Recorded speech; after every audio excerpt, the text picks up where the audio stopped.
This is going to be the first video in a playlist where we're going to discuss biosignaling pathways. Biosignaling pathways are a topic that's covered in most cell biology, molecular biology, and biochemistry courses. And basically the idea behind biosignaling is that you have different flavors of receptors that are involved in a process called signal transduction. And to put it as simple as possible, signal transduction is where you take a signal that starts off outside of the cell, and that signal is transduced by some mechanism to the inside of the cell, which leads to a cellular response. And so this playlist is going to be dedicated to going over those various pathways and some implications of each of them. Alright, let's dive into the G-protein coupled receptor, which we normally abbreviate GPCR. And this is actually going to cover the first pathway of G-protein coupled receptors. There's actually two major ones that we'll talk about. Alright, now this specific receptor is the beta-adrenergic receptor, but it falls under the G-protein coupled receptor class. And why is it called that? Because this receptor is coupled to this green protein right here, which is actually the G-protein. Okay? Now notice out here, this is the outside of the cell or extracellular fluid. Inside we have the intracellular fluid or the cytoplasm. And this G-protein system is actually inside the cell, and it's coupled to the actual receptor, which is, like I said, where the name of the receptor comes from. Now, a couple things about the G-protein. First of all, you can see here it's actually composed of three different units, right?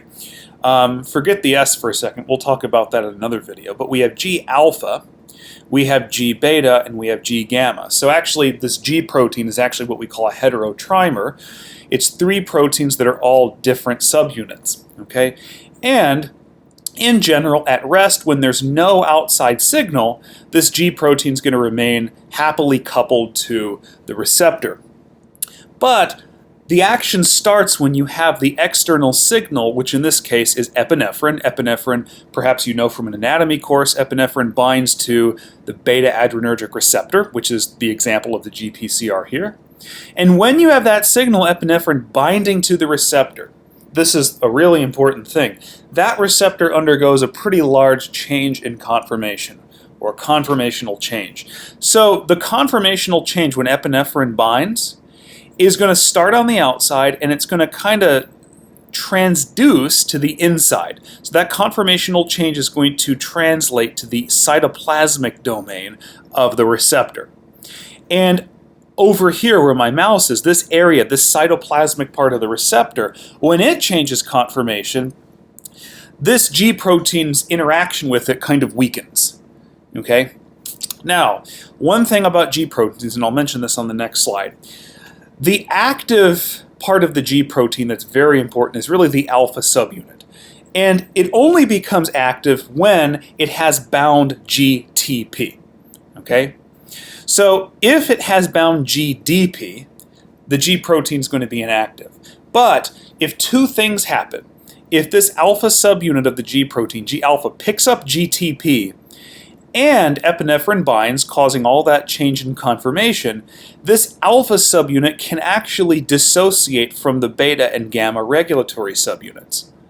And when the alpha subunit picks up GTP and it gets loosened from the receptor, it's going to kind of move along the membrane until it hits this enzyme over here. This is one of many enzymes that it can hit, but it's probably the most important.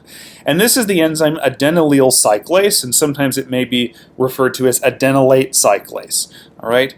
So I kind of moved this over here for was in the way, but I'll bring it over now. So what adenylyl cyclase, or adenylate cyclase as I've always called it, what it does is it takes ATP, which is our energy currency of the cell, and what it does is it cyclizes it. Thus the name cyclase and the name of the enzyme. So it basically, you have an intramolecular substitution reaction, and you end up with this molecule, which its full name is adenosine 3'5' cyclic monophosphate, but we just abbreviate it as cyclic AMP or cAMP. It's understood that that's what this is. This cyclic AMP is a very important second messenger. And cyclic AMP is going to be directly the molecule that initiates the rest of the cascade that leads to a cellular response. So I'm going to switch slides. So here we have cyclic AMP. And what cyclic AMP is going to do is it's going to activate a protein, an enzyme called protein kinase A. which is an enzyme that's only active whenever cyclic AMP binds to it. So when cyclic AMP binds to protein kinase A, it activates the protein. Now, recall that kinases are enzymes that use ATP to phosphorylate other molecules or other proteins. And since this is a protein kinase, it's going to phosphorylate other proteins. So in its active state, protein kinase A, or pKa, is going to phosphorylate an enzyme called phosphorylase kinase. Okay? So in the inactive state, phosphorylase kinase is not phosphorylated. But protein kinase A phosphorylates phosphorylase kinase, you can see here in this reaction, and once phosphorylase kinase has been phosphorylated itself, it then becomes an active enzyme. Well, now that this enzyme is active, it's a phosphorylase kinase, so it's going to phosphorylate a phosphorylase. So it's going to come over here and it's going to phosphorylate this enzyme, which is called phosphorylase B. Now, phosphorylase B, phosphorylase A over here. It's kind of a confusing nomenclature, but let's just say, and this is actually a fact, phosphorylase B is really just the inactive form of glycogen phosphorylase. And phosphorylase A is the active form of glycogen phosphorylase. So these are actually the same enzyme. The naming is a little bit weird, and it's an older naming system. But in any case, phosphorylase kinase phosphorylates glycogen phosphorylase, and that activates it into its active form, which the old system is phosphorylase A. But in any case, when glycogen phosphorylase becomes activated, then it catalyzes its typical reaction, which is to break down glycogen, which is our storage form carbohydrate in muscles and the liver. And we end up getting energy units out of it in the form of glucose. All right. So that is how a signal in the form of epinephrine in this example binds to the G-protein coupled receptor, which in this case the specific one is the beta-adrenergic receptor. You get a change in conformation, which causes the G-protein alpha subunit in the presence of GTP, with it bound, to dissociate and come over here and activate adenylyl cyclase, which catalyzes the cyclization of ATP into cyclic AMP. Okay? And over here, notice I've said cyclic AMP activates protein kinase A, which is what we talked about here.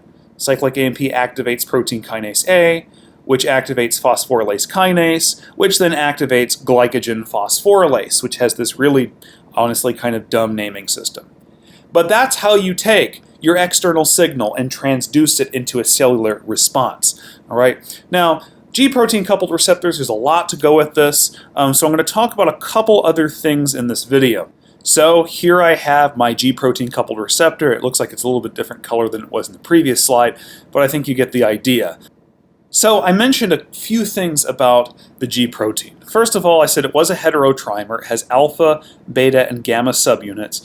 I mentioned that the beta and the gamma subunits are regulatory in nature. They don't do much else that's really important, other than holding the alpha subunit with a vice grip and keep it from basically moving away. So they basically, in some ways, you could think of turn off the alpha subunit.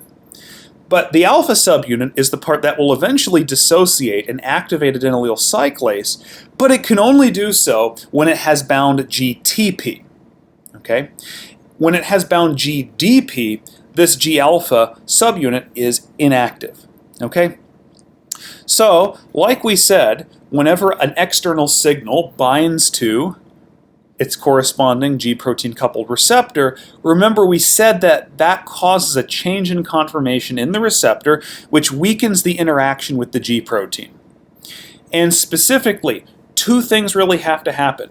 Number one, that change in conformation to allow the weakening interaction so that the alpha subunit of the G-protein will dissociate, but also that G-alpha must bind GTP, and that's the only way it can actually become fully active.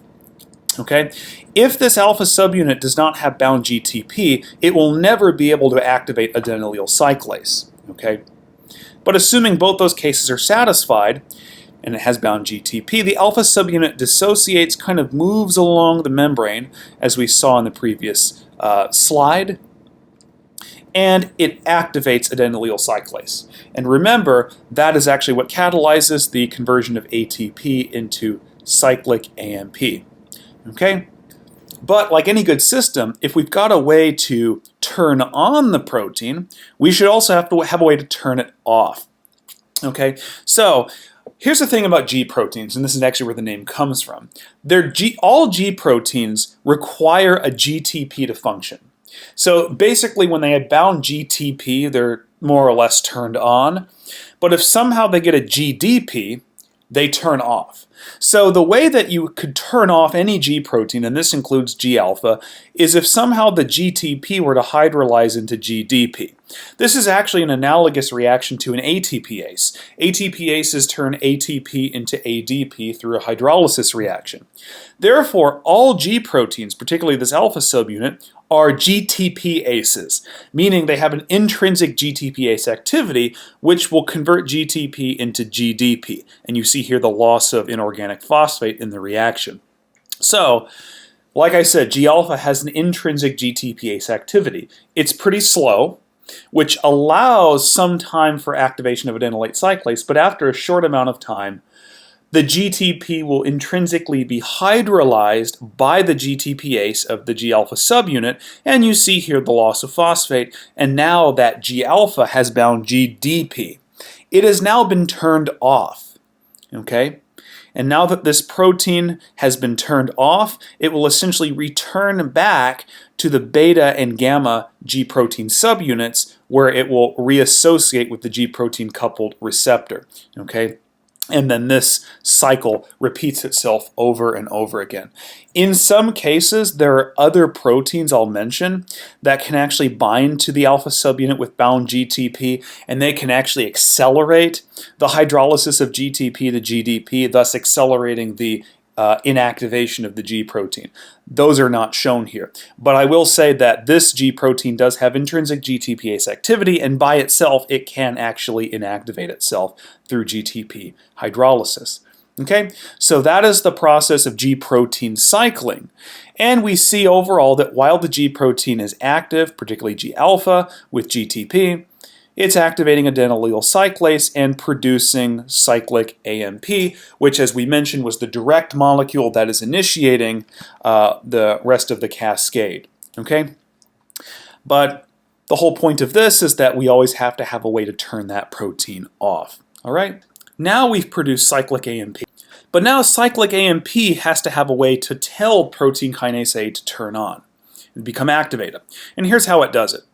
You actually need a total of 4 cyclic AMPs per structure because 2 cyclic AMPs bind per regulatory subunit. And when these cyclic AMPs bind, this inhibitor sequence, as you can see, changes conformation. Notice compared to what it was before. And when it changes conformation, it pulls itself out of the substrate binding cleft of the protein kinase A on that side, and that causes the protein kinase A in blue here to dissociate. And now it's active. It's active, one, because it's not bound to the regulatory subunit, but it also doesn't have that inhibitor sequence clogging up its active site.